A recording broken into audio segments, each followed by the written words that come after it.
hermanos, y hoy tenemos un invitado especial que algunos escuchamos anoche o ayer, más bien, en un taller que fue de mucha edificación. Vamos a poner esa enseñanza en YouTube esta semana, Dios mediante.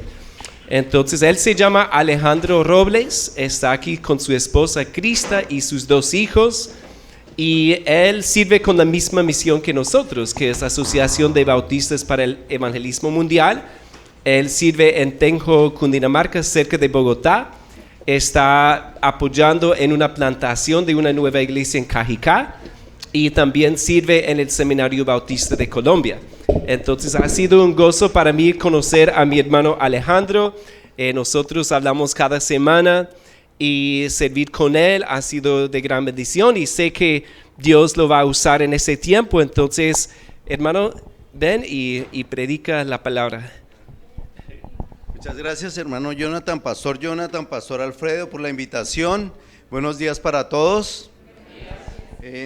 Gracias por el privilegio que me dan de estar aquí en esta mañana y conocer lo que está haciendo el Señor aquí en Santa Marta, aquí en Impacto Bíblico. La verdad es una bendición ver que tantas personas vienen y a escuchar la palabra del Señor. Y entonces gracias por este honor. Espero que la palabra del Señor nos refresque en esta mañana, nos guíe y nos ayude. Como ustedes saben, por allá en Génesis Dios creó al hombre. A su imagen lo creó, a la imagen de Dios y a la semejanza de Dios. Entonces, ¿qué pasó? Dios creó al hombre. Le dijo, lo creó para que tuvieran una relación de amor, para que caminaran juntos. Pero rapidito, el hombre le dio la espalda a Dios. Le desobedeció y ¿qué? Siguió por sus propios caminos. ¿Y qué pasó? Dios empezó a llamarlo. Vengan a mí, yo los creé. Pero el hombre, entre más Dios los buscaba, más el hombre se apartaba de Dios, le daba la espalda y caminaba fuera de él. Pero Dios siempre ha tratado de buscar al hombre. Y mandaba profetas, y a unos de los profetas los apedreaban, a otros los aserraban, pero muchos los mataban. Y finalmente dijo, voy a enviar a mi hijo Jesús, para que los llame, para que los busque, para que encuentre lo perdido. Y ustedes saben cómo termina la historia. Pero en esta mañana vamos a ver en Lucas 15 cómo el Señor todavía está buscando lo que se ha perdido. ¿Para qué? Para que el hombre se regrese a Dios y puedan tener una comunión de amor con Él. Vamos a orar. Dios del cielo, Padre Santo, te alabamos y bendecimos, te damos gracias a ti, Señor, porque eres nuestro Dios, nuestro Salvador, nuestro Redentor, y enviaste a nuestro Señor Jesucristo para morir por nosotros en una cruz, para darnos vida nueva y eterna. En esta mañana te rogamos, Señor, que abras los ojos de nuestro entendimiento, nuestros corazones, para que podamos entender tu palabra, ponerla por obra en nuestras vidas, Señor, y sobre todo para unirnos a tu plan que nos has llamado, Señor, de ir y buscar lo que se ha perdido, para que haya gozo en los cielos. En Cristo Jesús te alabamos. Amén. En esta mañana, como leía el pastor Jonathan, vamos a ver Lucas capítulo 15, y él ya leyó los primeros 10 versículos. Y en esto vamos a ver 3 parábolas. Las 3 parábolas, en un sentido, son diferentes enseñanzas, pero todos llevan a la misma conclusión y llevan al mismo punto que quiere decir el Señor Jesucristo a su audiencia: que Dios busca lo que está perdido.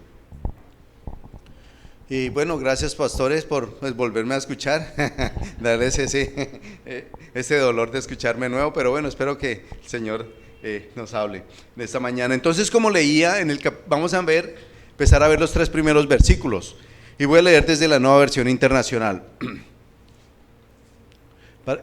Muchos de ustedes tienen la Reina Valera 60. Entonces dice la palabra del Señor: muchos recaudadores de impuestos y pecadores se acercaban a Jesús para oírlo, de modo que los fariseos y los maestros de la ley se pusieron a murmurar: este hombre recibe a los pecadores y come con ellos. Él, ¿quién? Jesús, entonces contó esta parábola. Vamos a ver aquí diferentes grupos de los que se acercan a Jesús. Y como vemos, el primer grupo es de ¿quién? De los publicanos o recaudadores de impuestos. Entonces, ¿quiénes eran esos recaudadores de impuestos? Generalmente estos eran ciudadanos romanos, porque como ustedes saben, Israel estaba gobernada por Roma. Entonces eran ciudadanos romanos que venían a cobrarle a los israelitas impuestos, ¿para qué? Para dárselos a los romanos. Y otros eran pues mismos israelitas, pero que trabajaban para el gobierno romano. Pero un común denominador que tenían estas personas eran ¿qué? Que no tenían buena reputación. ¿Y por qué no tenían buena reputación? Bueno, en un sentido porque el gobierno romano a todos les cobraba impuestos.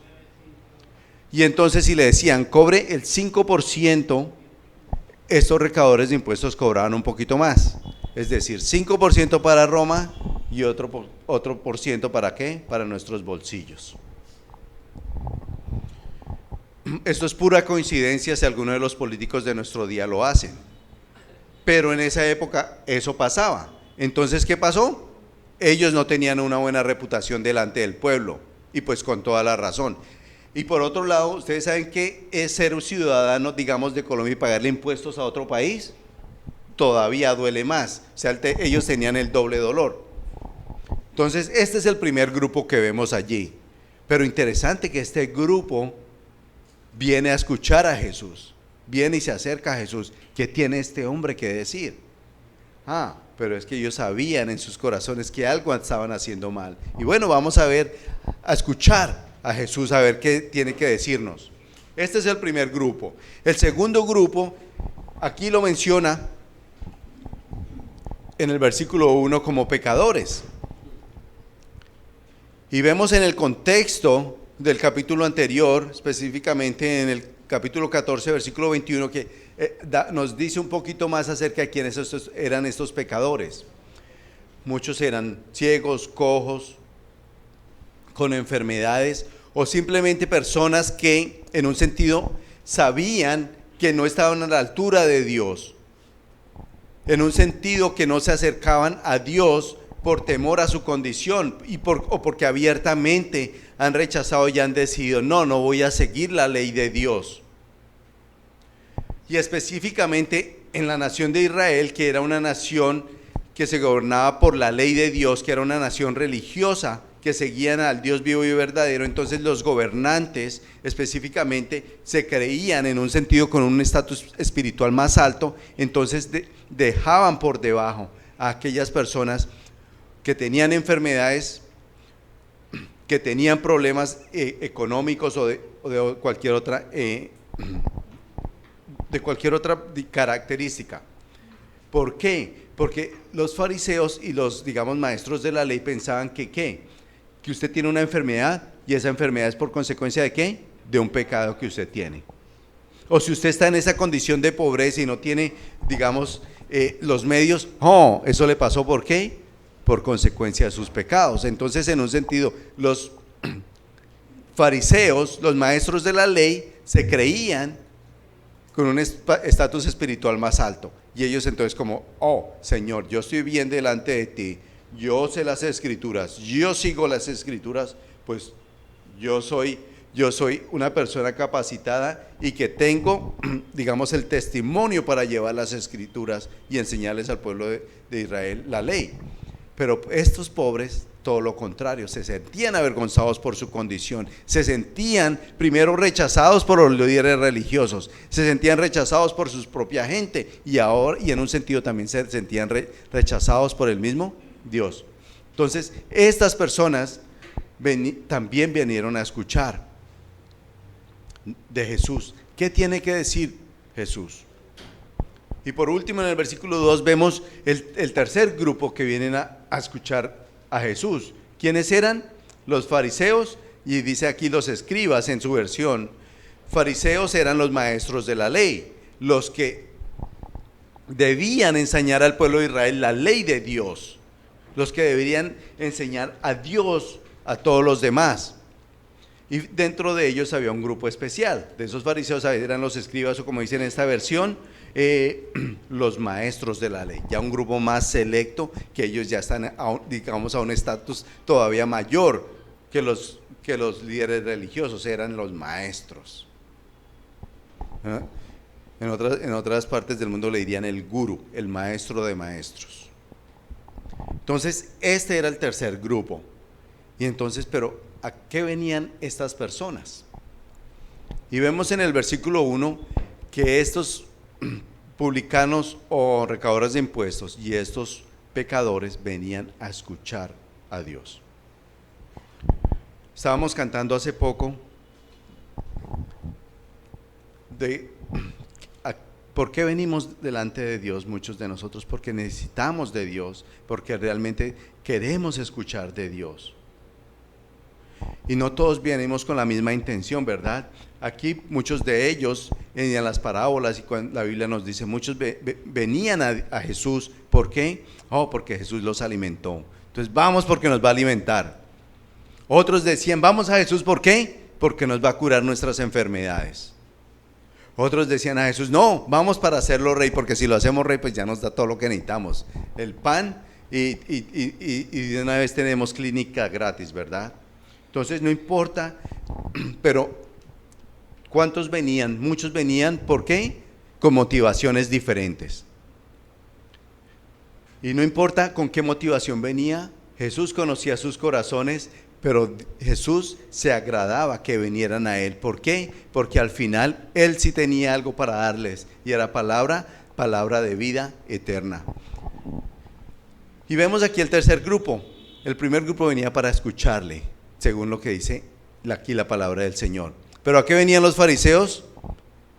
¿Y los escribas o maestros de la ley a qué venían? A murmurar, a criticar. No tengo que explicarles eso. ¿Ustedes saben qué es eso? ¿Alguna vez lo han hecho? Entonces, en vez de venir a escuchar, oiga, ¿qué tiene que decir Jesús? Ellos decían, mira qué bien ese señor, a juntarse. Si supiera con quién está, con esos recaudadores de impuestos tramposos, corruptos. Y fuera de eso, mire, con esos pecadores, mírelos allá. Ese hombre debe estar cojo, por allá estuvo robando algo. O mire todos los pecados que tendrán.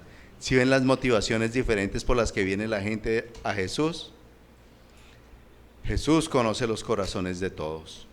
Y Jesús no nos da la paga que merecen nuestros pecados, sino que es paciente para con nosotros. Y Jesús y Dios no responde como nosotros respondemos. A Él lo estaban atacando, ¿cierto? Porque los maestros de la ley, los que sabían la Biblia, venían ¿a qué? A murmurar, a criticar. En un sentido, a retarlo a Jesucristo. Y Jesús no le responde como ellos lo estaban haciendo. No pagan mal por mal. En la primera reunión les di un ejemplo de lo que hacen mis hijos, ¿no? Mi hijo menor dice, le pega al hermano, y el hermano entonces le pega a él y después se queja con la mamá. Mami, mi hermano paga mal por mal, yo le pegué y él también me pega a mí. Pero Jesús no hace eso. Jesús, cuando nosotros le damos la espalda, Él no hace eso con nosotros. Todo lo contrario, nos sigue buscando. ¿Por qué? Porque Él es paciente para que todos vengamos a Él. Entonces Jesús no responde con críticas, no les da la espalda a ellos. Al contrario, ¿con qué responde? Con la palabra del Señor, con lo que todos necesitamos escuchar, con una palabra de aliento, con una palabra de vida, con una palabra que nos anime y que nos llegue a seguir adelante para conocer a ese Dios único y verdadero. Entonces le responde con parábolas, y vamos a ver 3 parábolas. 2 de las parábolas están en otros, que es la parábola de la oveja perdida y la parábola de la moneda perdida, que están en varios evangelios. Y va a decir una tercera parábola, que es la parábola del hijo pródigo, que solamente se encuentra en este evangelio, en Lucas. Pero los 3 están conectados, básicamente con las mismas enseñanzas, con el mismo propósito y sobre todo con la misma conclusión o aprendizaje, que es lo que Jesús quiere que se lleve la gente. Y vemos la primera, que es la oveja perdida, y es lo que estaba leyendo el pastor Jonathan. Y la voy a leer de nuevo en Nueva Versión Internacional. Dice Jesús: supongamos que uno de ustedes tiene 100 ovejas y pierde una de ellas. ¿No deja las 99 en el campo y va en busca de la oveja perdida hasta encontrarla? Es una pregunta retórica que está aquí haciendo el Señor Jesucristo. Eso significa que Él no está esperando una respuesta. Si usted tiene 100 ovejas y se le pierde una, ¿usted qué haría? Económicamente, financieramente, no valdría la pena irse tras una y dejar las 99, dejándolas en riesgo, poniéndolas en riesgo y sabiendo qué va a pasar con ellas. Y económicamente tampoco valdría la pena ir tras una. ¿Por qué? Porque ¿cuál es la probabilidad o el chance de encontrarla? Es realmente muy bajo. ¿Por qué? Porque se la pudieron haber robado, se pudo haber extraviado, perdido, caído en un pozo o algo hubiera pasado, de pronto ya estaba muerta, o de pronto un animal salvaje ya se la habrá comido. Entonces realmente la probabilidad es muy baja de encontrarla. Entonces, siendo así, ¿yo para qué la voy a buscar? Y ellos, el pueblo de Israel, ellos que eran en un sentido pastores y habían sido pastores por muchos años, ellos sabían eso, ellos se identificaban con esa figura, con esa parábola, con esa enseñanza. Ellos sabían de qué estaban hablando de Jesús, porque Jesús se pone al nivel de la gente para explicarles con un ejemplo físico una verdad espiritual. Entonces ellos sabían de qué estaba hablando Jesús y ellos sabían, pues no tiene sentido. Pero en las cosas espirituales algunas veces parecen sin sentido para nosotros.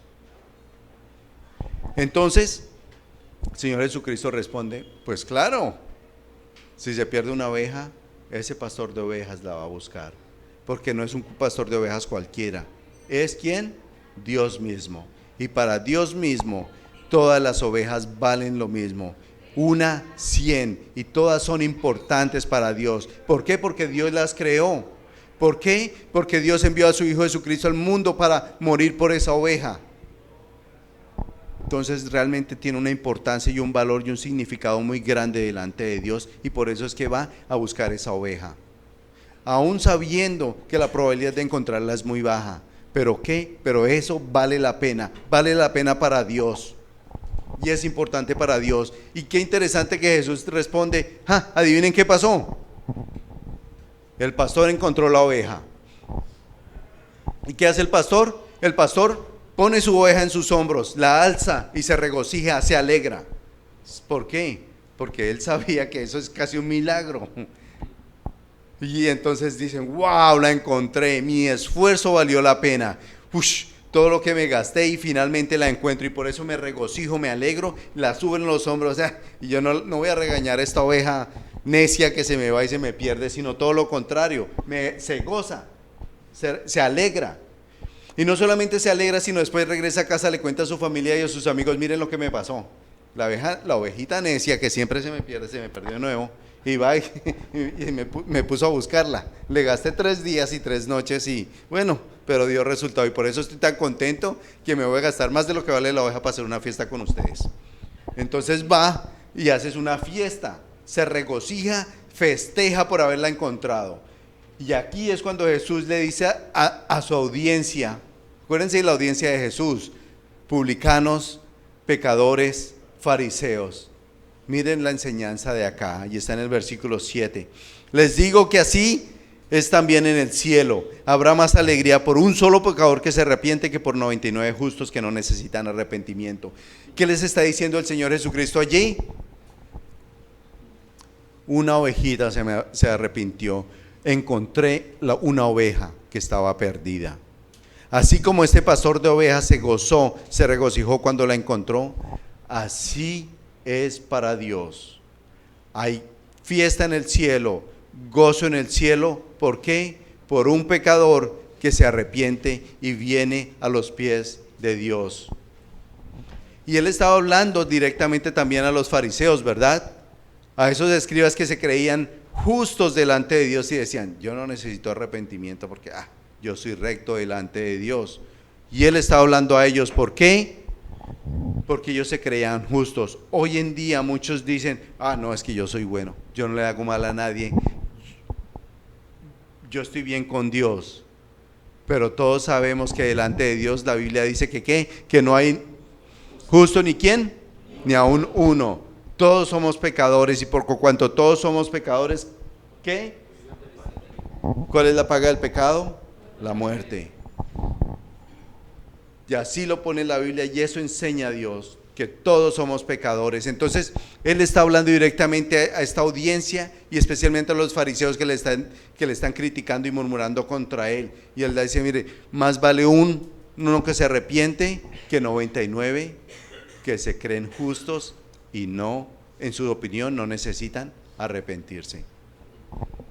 Pero ¿qué pasa? Todo lo contrario en el cielo. Hay fiesta en el cielo por un pecador que se arrepiente. Cuando la Biblia repite las cosas, ¿la repite para qué? Para hacer énfasis. Cuando Jesucristo repite las cosas, lo repite para que nosotros pongamos más atención, para que nosotros abramos nuestros ojos y diga, wow, cuando Él dice de cierto os digo, lo hace con la seguridad, con la doble certeza de que eso es real, lo hace para que nosotros nos llamar nuestra atención y decir, tengo que poner atención a esta verdad. Todas las verdades son importantes, pero especialmente esta verdad es importante. ¿Por qué? Porque me está hablando en este caso de qué, de la vida eterna, de lo que Dios espera de nosotros. ¿Usted alguna vez se ha preguntado cuál es la voluntad de Dios? ¿Cuál es la voluntad de Dios para mi vida? ¿Cuál es la voluntad de Dios? Y esto es la voluntad de Dios, que ninguno perezca, sino todos vengan, ¿qué? Al arrepentimiento. Y de esto está hablando el Señor Jesucristo aquí. Y entonces Él está haciendo el énfasis. Entonces Él dice, bueno, listo, audiencia, ya les conté una parábola, pero por si no la entendieron les voy a contar otra parábola, otra historia, con la misma enseñanza, con la misma explicación. Y está en el versículo 8, del 8 al 10. O supongamos que una mujer tiene 10 monedas de plata y pierde una. Sus versiones, una dracma. No enciende una lámpara, barre la casa y busca con cuidado hasta encontrarla. Y cuando la encuentra, reúne a sus amigas y vecinas y les dice, alégrense conmigo, ya encontré la moneda que se me había perdido. Entonces, en el primer caso es el 1% y está hablando de una oveja, de un animal. En este caso está hablando de una cosa física, de una cosa material, una moneda, y es el 10% lo que pierde esta señora. Realmente aquí la dracma o en monedas de plata equivale al salario de un día. Es decir, usted va todo el día debajo del sol, se esfuerza y gana su dinero al final del día y va a la casa y se le pierde su moneda. Entonces, dice, bueno. Entonces esta señora, lo que haríamos muchos de nosotros, pues no la encuentro, voy a buscarla. Entonces se toma la molestia de salir de su cama ya en la noche. En esa época no es como hoy en día que tenemos electricidad, sino tiene que poner aceite en la lámpara, prender la lámpara, después ponerla en un lugar alto para mirar, busca la escoba, barre toda la casa y busca hasta el último rincón. O sea, hay un esfuerzo de parte de esta mujer, pero el esfuerzo da resultados y al final encuentra la moneda. Y de nuevo la enseñanza, pero ¿quién se va a alegrar cuando uno encuentra una moneda? Pero la enseñanza aquí es de nuevo mostrando algo físico para enseñar algo espiritual. Y entonces, ¿cuál es la enseñanza? Que hay alegría por esta mujer se alegra. No perdí todo el día trabajando debajo del sol y pude encontrar la paga por todo el trabajo de mi día. Entonces la mujer va y llama a sus amigas y a sus vecinas y les cuenta, oiga, miren lo que me pasó. Trabajé durísimo todo el día y se me perdió la paga. Pero ¿qué? Fui diligente, la busqué y la encontré. Y como la encontré, estoy feliz y quiero celebrar con ustedes. Y vamos a celebrar juntas. Me voy a gastar esa moneda en ustedes para que todos celebremos. Entonces, estaba allí y hay regocijo, se regocija, hay gozo y hace fiesta. Y uno diría, ¿vale la pena tanta cosa por una moneda? Pero es que aquí está la enseñanza espiritual del Señor Jesucristo y está en el versículo 10. Les digo que asimismo se alegran los ángeles de Dios por un pecador que se arrepiente. En el versículo 7 vimos que hay alegría en los cielos. Aquí vemos que los ángeles de Dios, las huestes celestiales, se alegran. ¿Por qué? Porque hay un pecador que viene al arrepentimiento. Y ese es el punto del Señor Jesucristo.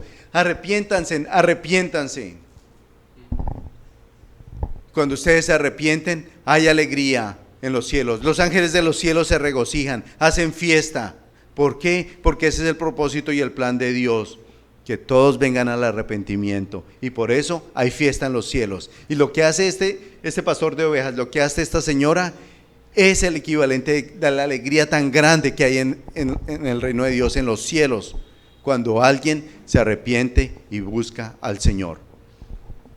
Entonces, esta es la enseñanza que realmente le está dando el Señor Jesucristo allí a su audiencia, y está hablando del arrepentimiento.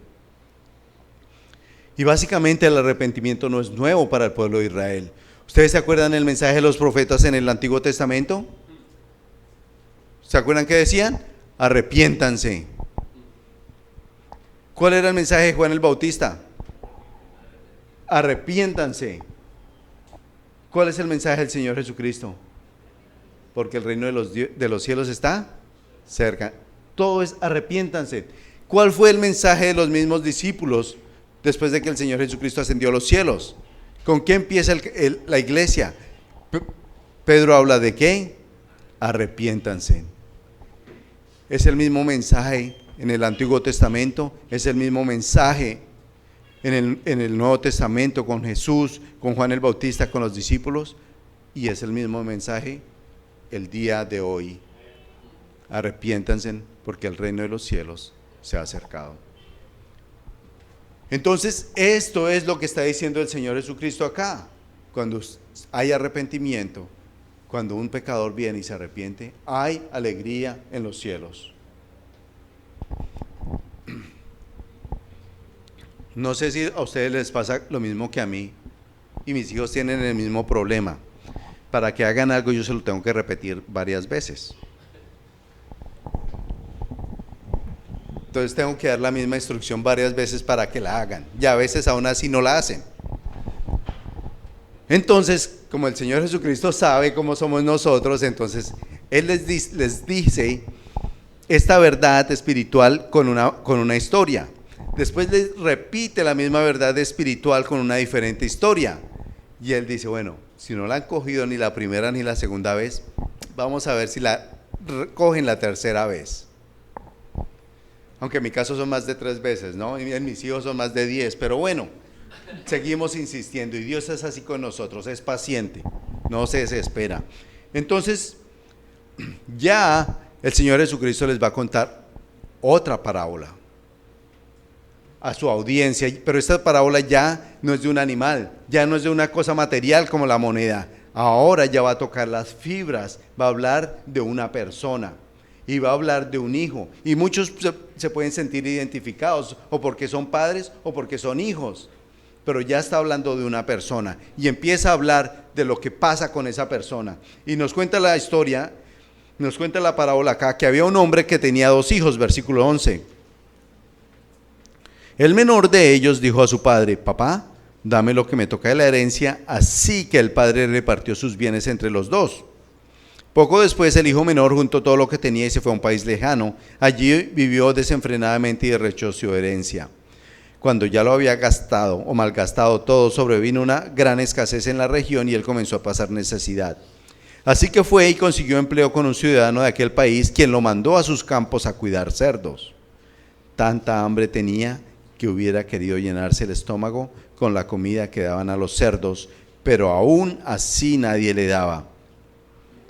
Por fin recapacitó y se dijo, ¿cuántos jornaleros de mi padre tienen comida de sobra y yo aquí me muero de hambre? Me levantaré e iré a mi padre y le diré, papá, he pecado contra el cielo y contra ti. Entonces Jesús le refiere otra parábola para ver si entienden el mensaje. Y esta parábola nos habla de una persona, de un padre de familia que tiene 2 hijos. Pero por el contexto, este padre de familia no era cualquier padre de familia. Primero era un padre rico, tenía dinero, por eso el hijo le pide su herencia. Porque hoy en día pues hay hijos que le van a pedir al papá, antes le tienen que dar. Pero en este caso, este padre que tenía mucho dinero, y no solamente tenía mucho dinero, sino parece ser que era una condición especial. Era alguien de alta influencia, era alguien de alto honor. Parece ser que era un rey. Un rey en esa región. Entonces el hijo viene donde el papá y le dice, papi, necesito que me des la herencia de una vez. No me quiero esperar a que te mueras, por favor, dame la plática de una vez. Entonces ahí podemos ver el corazón de ese hijo. ¿Cómo lo ven? Interesado por la familia, ¿no? Entonces, podemos ver un poquito a un hijo egoísta, a un hijo que piensa en satisfacer sus propios deseos. Vemos a un hijo que no le importa mucho la familia. ¿Qué tal ese hijo? Pero hasta aquí está todo bien, ¿cierto? Porque ese es el corazón de nosotros. Un poquito egoísta, un poquito que a veces solamente pensamos en nosotros mismos. Un poquito que nos gusta tener cosas materiales, ¿verdad? Entonces, en un sentido, pues, la petición del hijo es hasta normal.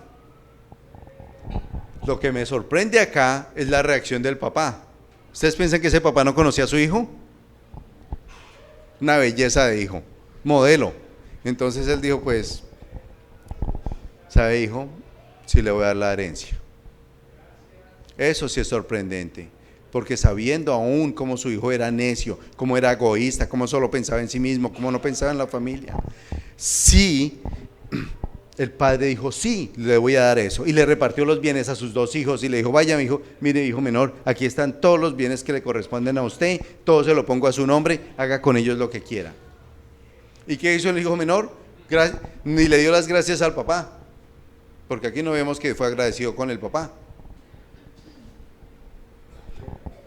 ¿Y qué hace el hijo menor? Pues apenas recibió su herencia, nos dice aquí la palabra del Señor que juntó todo lo que tenía. Es decir, si le dio una vaquita, 2 caballos y un pedazo de tierra, pues de una vez los sacó al pueblo donde vivía. Dijo, bueno, aquí esto está para la venta, por favor, ofrézcame dinero por esto. Entonces el hombre rapidito sacó todos sus bienes, los vendió.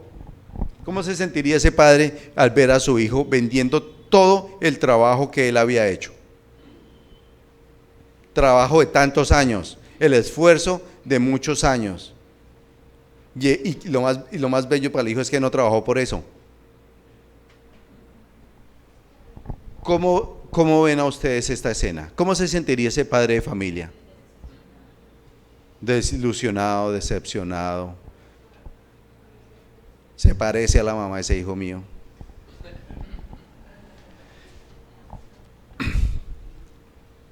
Y aún así entonces,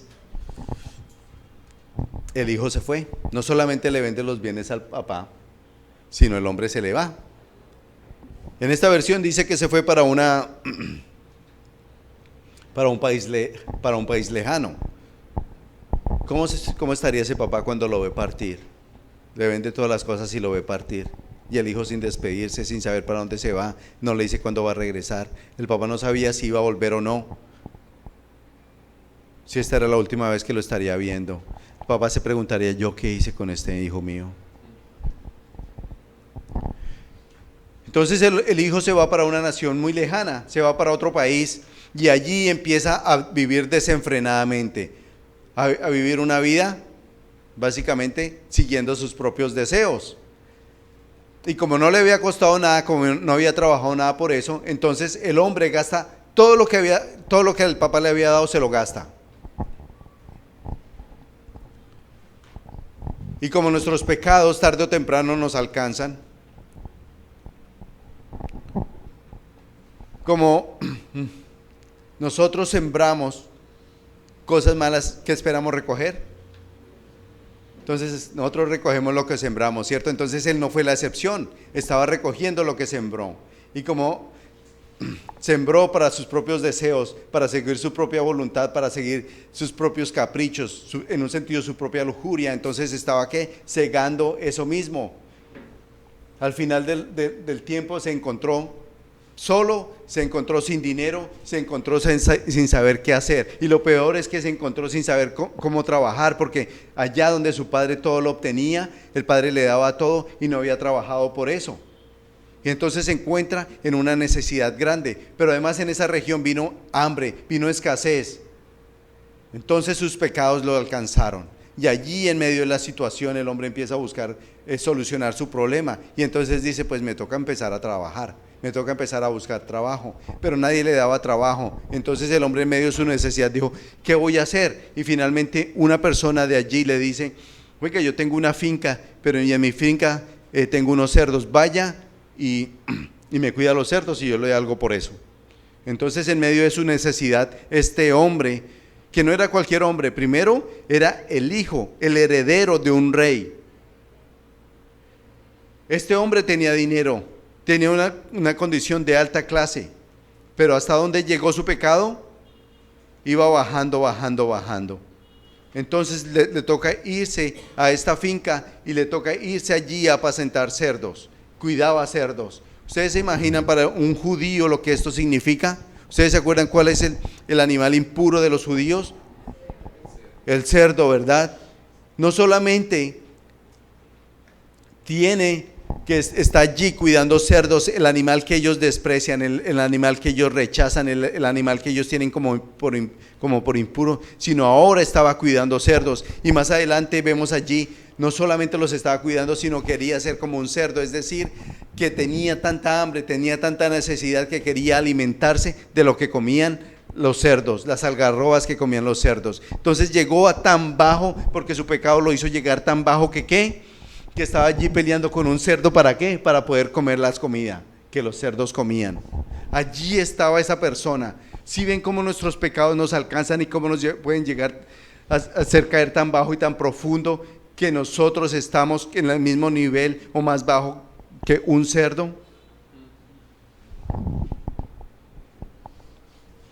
Y sabiendo él de quién era hijo, sabiendo él lo que él tenía antes, y aún así no lo apreció, lo despreció, y Dios lo buscó allí y estaba básicamente recogiendo lo que había sembrado. Entonces, pero una cosa buena allí en medio de esta situación es que no importa en qué situación estamos, no importa cuán bajo podemos llegar, no importa cuando nuestros pecados nos alcancen, tenemos a un Dios en los cielos que mira nuestra condición.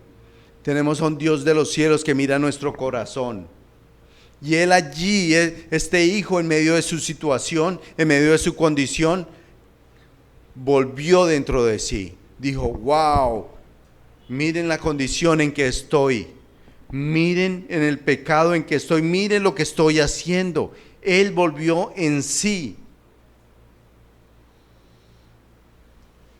Aún necesitamos a Dios para que nos haga caer en cuenta de nuestra condición. Y él allí, este hijo, se dio cuenta de su condición, a qué tan bajo había llegado. Y entonces recapacitó y finalmente se arrepintió, llegó a reconocer su condición.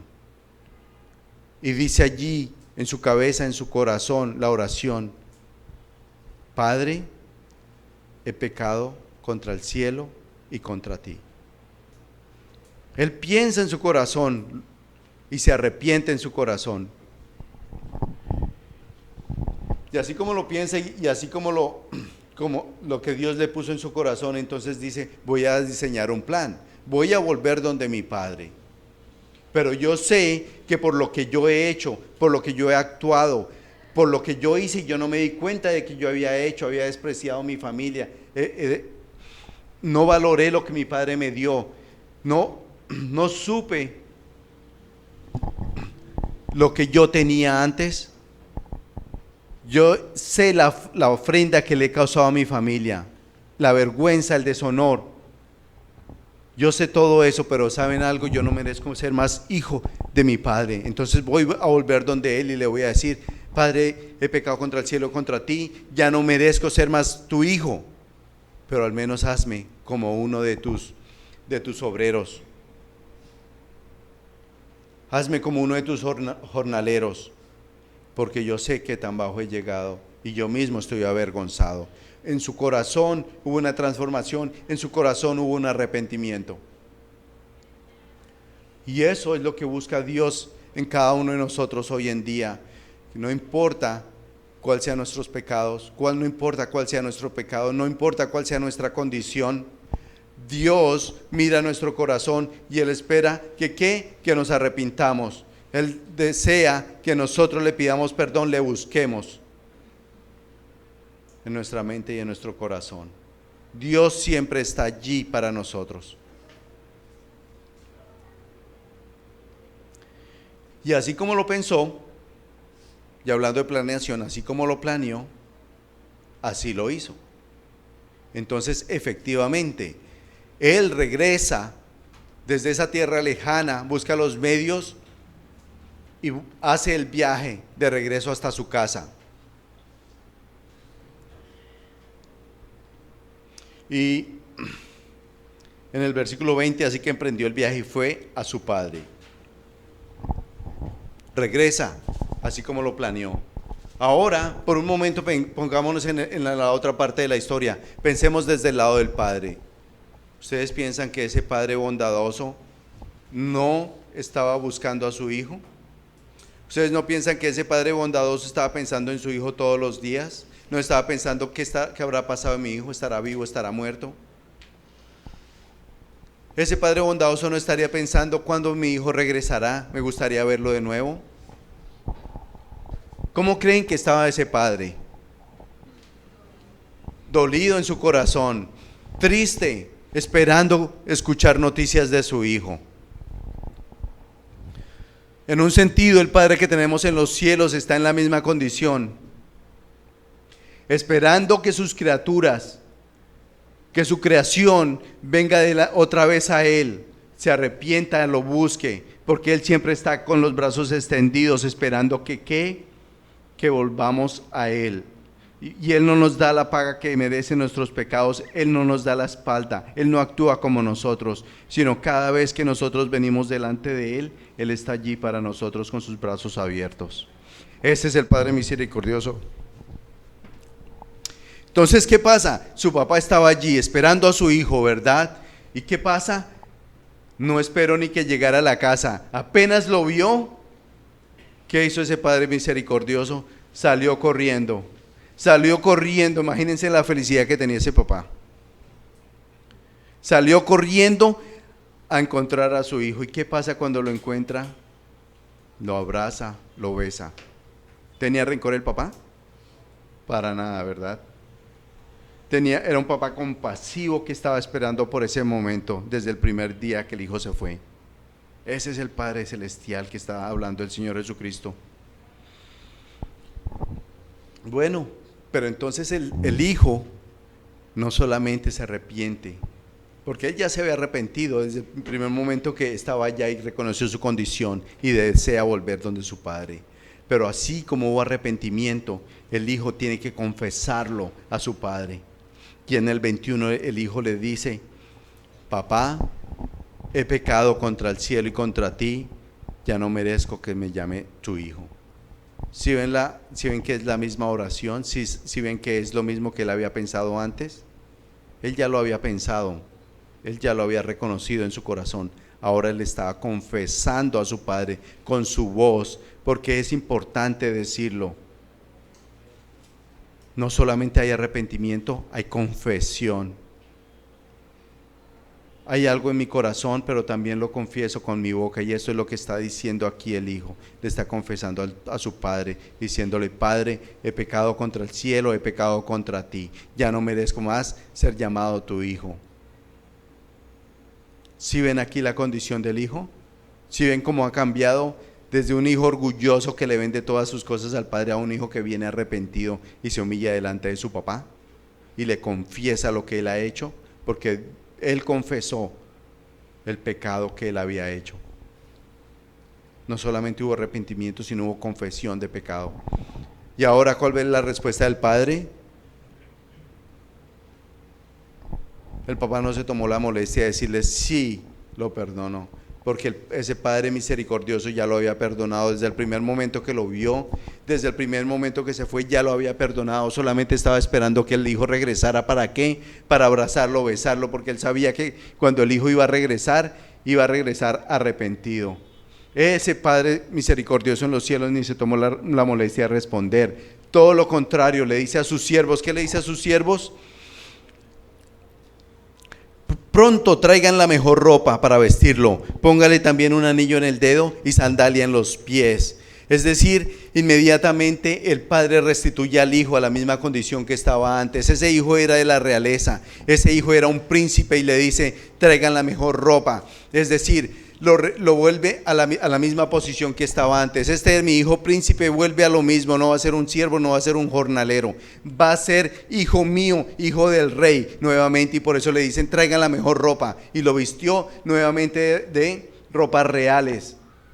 No es cualquier persona, es el hijo del rey y vuelve a la misma posición del rey. Hasta allí, si ven ese padre compasivo que lo perdona, cuando él lo perdona lo restituye completamente, no a medias, sino totalmente. Y le dicen traigan la mejor ropa, también pongan un anillo en el dedo. Ustedes saben y sobre todo en el Antiguo Testamento, ¿qué significaba un anillo? Un anillo en la mano del rey. El rey sellaba los edictos con ese anillo real. Solamente esas personas que tenían esos anillos tenían una posición alta. ¿Y qué pasa? El anillo real significa que ese hijo ahora lo van a identificar nuevamente. No importa lo que haya hecho, no importa lo que se haya gastado, no importa hasta dónde se fue y qué tan bajo llegó, esa persona va a ser restituida completamente y va a ser nuevamente que el hijo del rey. Y por último le dice que traigan sandalias. En el Antiguo Testamento, cuando uno llegaba a visitar a alguien, le tocaba quitarse las sandalias, lavarse los pies y entrar a la casa. Entonces, ¿quién es el que tiene sandalias en la casa? El dueño, ¿verdad? Entonces esa persona va a ser nuevamente el dueño de esa casa. Aunque haya vendido todo, no importa, dice el padre, ya lo vendiste todo, pero vuelves a ser el dueño de aquí. Lo restituye completamente, y ese es el Dios y Padre en el cielo que está diciendo el Señor Jesucristo a su audiencia. Cuando usted se arrepiente, usted es hijo del mismísimo Dios del universo, y usted es una persona especial, porque somos ¿qué? Un pueblo santo escogido por Dios, real sacerdocio, nación santa, pueblo escogido, esos somos nosotros, esos son los hijos de Dios. Y Dios, allí ese Padre bondadoso le da, lo viste de ropas reales, le da un anillo en la mano para decir y lo identifiquen, miren, este es un hijo mío. Pero también este hijo mío es dueño de esta casa y por eso le da zapatos para que esté dentro de la casa. Si ven cómo Dios trata a sus hijos, eso es lo que le está diciendo al Señor Jesucristo a toda su audiencia. Le está diciendo a los fariseos, a los publicanos, a los pecadores, a todos. No importa la condición, no importa si usted es rico, si usted es pobre, no importa la condición que usted esté, si usted es muy pecador, si usted es un poquito pecador, no importa. Si usted se arrepiente, usted es un hijo mío.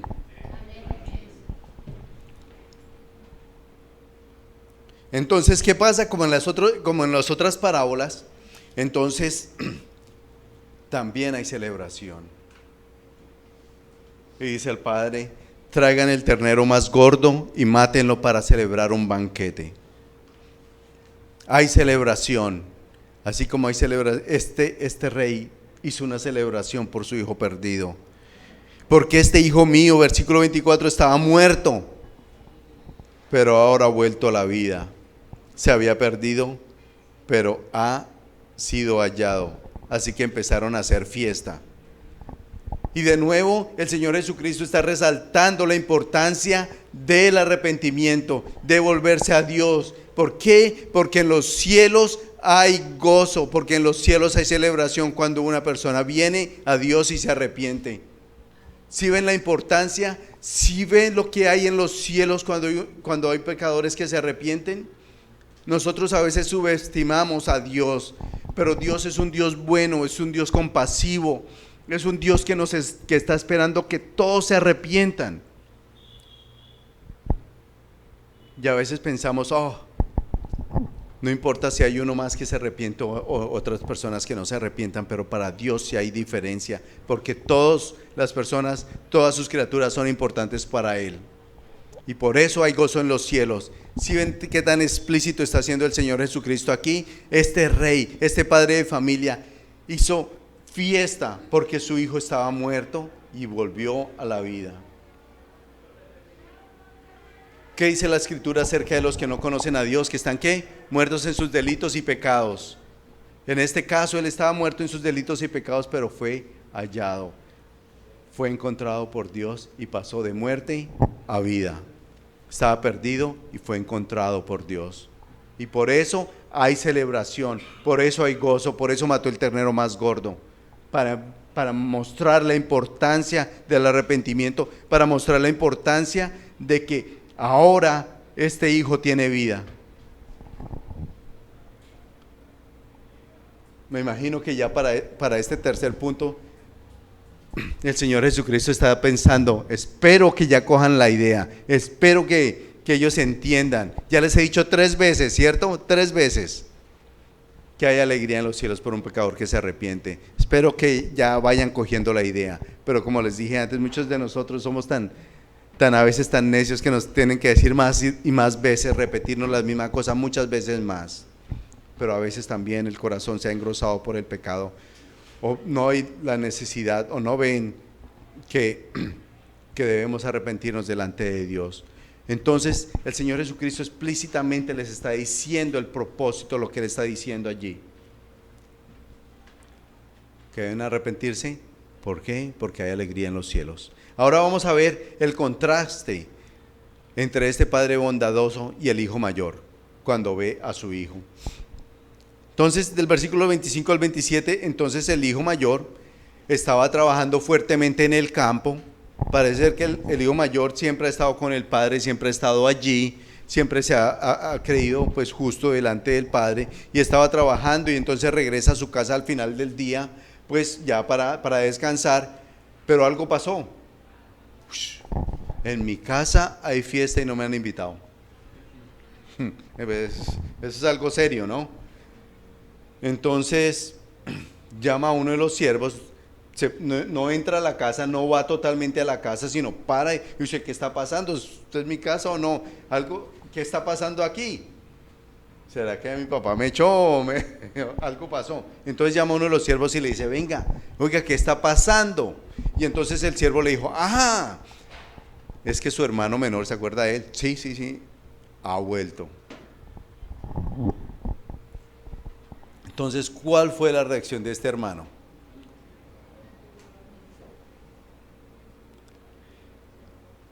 El siervo le dice, no, es que su hermano volvió y ha matado a su papá el mejor ternero, el semental que tenía, lo más precioso que tenía, lo mató y está celebrando. Y el hijo, oh, ¿cómo así? Entonces el hijo, en vez de este hijo mayor, en vez de celebrar y alegrarse porque su hermano menor, que no había visto hace muchos años, había regresado a casa, en vez de alegrarse, de regocijarse como su padre, ¿qué hace? Todo lo opuesto, se enoja, se indignó. Y se indignó tanto que no quiere entrar a la casa. No, pues ya no voy a ir a mi casa. Una reacción un poquito inmadura, ¿verdad? Era su casa, pero no quiere entrar a su casa porque el hijo menor estaba. Miren quién es este vagabundo, y yo no voy a compartir con él. Entonces, ¿cómo lo está comparando el Señor Jesucristo? Con la misma actitud que tenían los fariseos y los maestros de la ley al indignarse, al criticar, al murmurar, al pensar, uy, pero miren con quién está el Señor Jesucristo hablando y compartiendo y comiendo. ¿Sí ven indirectamente como el Señor Jesucristo con una enseñanza le está mostrando a estas personas lo que ellos están haciendo? ¿Ustedes piensan que estas personas no se dieron cuenta que estaban hablando de ellos mismos?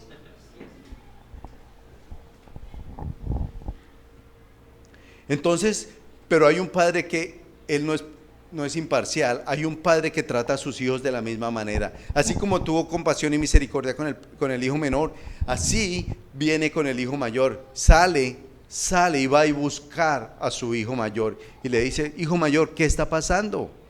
¿Por qué no quieres entrar en la casa? Ven, entra a la casa. Tú eres del linaje real, tú eres el que representa a esta familia. Mira todos los invitados que tenemos, ven.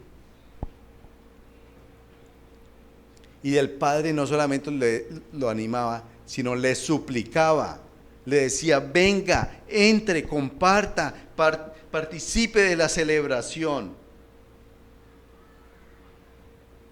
¿Y cuál fue la respuesta de este hijo? Le contestó: fíjate cuántos años te he servido sin desobedecer jamás tus órdenes, y ni un cabrito me has dado para celebrar una fiesta con mis amigos. Pero ahora llega este hijo tuyo que ha despilfarrado tu fortuna pues con personas, pues, con mujeres no gratas, y tú mandas matar en su honor el ternero más gordo. Entonces, ¿cuál fue la respuesta de este hijo mayor? La respuesta de este hijo mayor primero dice quién era él, ¿no? Padre, pero yo he trabajado fuertemente junto a ti todos estos años. Padre, y tú nunca me das nada. No entiendo esto. Padre, pero te voy a recordar una cosa. Ese hijo suyo, o sea, ni siquiera su hermano, sino ese hijo suyo, acuérdese, primero le pidió la herencia, segundo se la gastó, y después mire en qué persona se la gastó, ¿no? Mire todo lo que hizo ese hijo suyo. Y fuera de eso, de todo lo que hizo, ahora vuelve y usted antes le mata un becerro gordo y celebra con él. No entiendo. Ese hijo básicamente está haciendo lo que están haciendo los fariseos, ¿verdad? Está apuntando los pecados, los errores de las demás personas. ¿Y quiénes somos nosotros para apuntar y decirle qué tan pecadores somos los demás? Está criticando, está murmurando y está creyéndose recto delante del Padre. Eso es lo que está haciendo el hijo mayor, y por eso está enojadísimo, y por eso no quiere hacer partícipe de la fiesta. Y entonces, ¿cómo es la respuesta de ese papá? La respuesta del papá dice en el 31 y 32: hijo mío, tú siempre estás conmigo y todo lo que yo tengo es tuyo. ¿Eso qué significa? Que ese hijo tiene acceso, ese hijo es dueño, que ese hijo puede participar de todo lo que tiene el padre. Si él no ha celebrado con sus amigos, si él no ha matado un cabrito, es porque él no lo ha querido hacer, porque todo eso es de él. Él tiene acceso a todos los recursos del Padre, él es dueño de todo lo que tiene el Padre, pero él no lo ha visto así, y eso es lo que el Padre le está tratando de que él se dé cuenta. Y el Padre le dice: pero teníamos que hacer fiesta. ¿Por qué? Porque este hermano tuyo estaba muerto y ha vuelto a la vida. Se había perdido, pero ya lo hemos encontrado. El Padre vuelve y enfatiza por qué es que está haciendo la fiesta. El Padre le está diciendo: no me importa su condición, lo que usted está haciendo, pero mire, usted tiene que arrepentirse. ¿Por qué? Porque cuando usted se arrepiente, pasa de muerte a vida. Cuando usted se arrepiente, ¿qué pasa? En vez de estar perdido, ahora es hallado por Dios. Entonces, el Señor Jesucristo, aunque les está diciendo explícitamente que los escribas, que los fariseos, que los que murmuran, que los que no buscan a Dios sinceramente están en la misma condición, criticando, mostrando los pecados de los demás, creyéndose justos en sus propios ojos y no viendo su propio pecado. Él les está explicando explícitamente a toda su audiencia, y los está comparando con este hijo mayor, pero a la vez le está dando la oportunidad, como este padre le está dando la oportunidad a su hijo. Ustedes tienen acceso a los mismos recursos.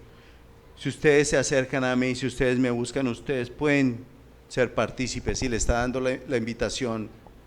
Depende de usted, si usted entra a la fiesta a celebrar con Dios, a celebrar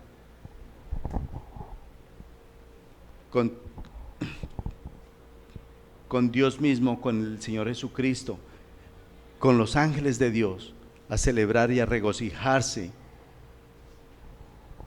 con los que se han arrepentido, o usted rechaza esa invitación de venir a Dios.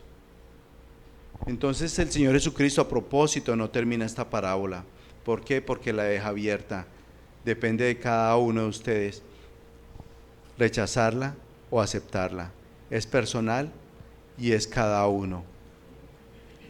Pero Él los está animando allí: vengan, celebren conmigo, vengan, únanse a la fiesta con el Señor. Y esa es la invitación para el día de hoy. Si hay alguno aquí en esta mañana que no conoce al Señor Jesucristo como el Salvador personal de su vida, que si usted no tiene a Jesús en su vida, si no ha creído en Él, que crea en Él, que se arrepienta de sus pecados, confiesa a Jesucristo como su Salvador y sea partícipe de la celebración en los cielos. Esa es la invitación para el día de hoy. Y si nosotros que ya tenemos al Señor Jesucristo, los invito a ser partícipes de la obra de Dios, a unirnos a su esfuerzo, a unirnos a lo que Dios ha empezado, a lo que Dios envió a sus profetas, a lo que Dios envió a su Hijo Jesucristo, a que seamos partícipes. ¿De qué? De ir a buscar lo que se ha perdido. ¿Para que qué? Para que haya celebración en los cielos, para que lo que sea importante para Dios sea importante para nosotros. Los invito a que sean partícipes del reino de Dios e ir a buscar lo que se ha perdido. ¿Para qué? Para que haya regocijo en los cielos, para que al día que nos tengamos que presentar delante de Dios, Él nos pueda decir: buenos siervos fieles, en lo poco han sido fieles, en lo mucho los pondré. Entonces los invito a que la Iglesia Impacto Bíblico en Santa Marta, que cada uno de nosotros que venimos acá, podamos ser partícipes de la obra de Dios y podamos ir y a predicar y a proclamar que hay un Dios en los cielos que espera celebrar con cada uno de los que se arrepienten. Eso es a lo que Dios nos está invitando en esta mañana y los animo a ser partícipes de eso. Oremos. Padre Santo, gracias, Señor, porque tu amor es grande y maravilloso. Gracias, Señor, porque enviaste a nuestro Señor Jesucristo a esta tierra a morir por cada uno de nosotros, Señor. Gracias, Señor, porque un día estábamos perdidos y nos encontraste, Señor. Un día estábamos muertos y nos diste vida, vida nueva y eterna, Señor, y estamos agradecidos contigo por eso. Y te ruego, Señor, que nos ayudes a compartir esta verdad con aquellas familias, vecinos, amigos que no la tienen, Señor, para que también podamos celebrar con ellos, Señor, que se arrepienten y vienen a ser hijos de Dios.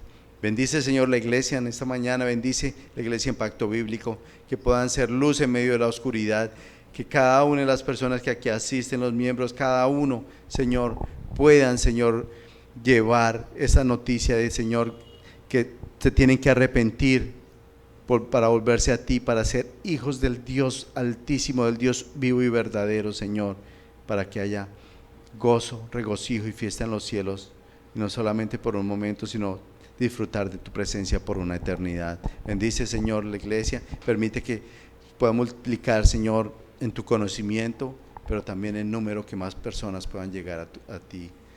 Te alabamos y bendecimos y te oramos en tu nombre, Jesús. Amén. Muchas gracias, hermanos.